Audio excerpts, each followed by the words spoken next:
എന്തുകൊണ്ടാണ് ഇപ്പോഴും nurses PT exam എടുക്കാൻ ഭയക്കുന്നത്? അവർ വിചാരിക്കുന്നത് PT എക്സാം ഒരു കമ്പ്യൂട്ടർ ബേസ്ഡ് എക്സാം ആയതുകൊണ്ട് കമ്പ്യൂട്ടറിലുള്ള നല്ല നോളേജ് വേണം, ടൈപ്പിംഗ് സ്പീഡ് വേണം എന്നൊക്കെയാണ്.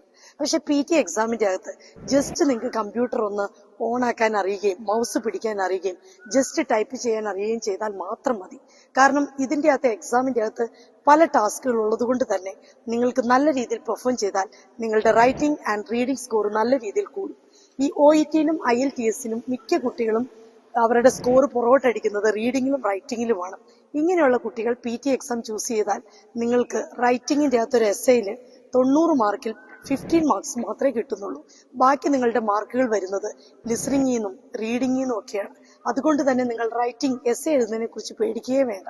അതുപോലെ തന്നെ റീഡിംഗ് സ്കോർ കുറയുമ്പോൾ സ്പീക്കിങ്ങിലുള്ള റീഡ് അലൗഡിന്റെ പെർഫോമൻസ് നിങ്ങളുടെ റീഡിംഗ് സ്കോർ കൂട്ടാനായിട്ട് നിങ്ങളെ ഹെൽപ്പ് ചെയ്യും.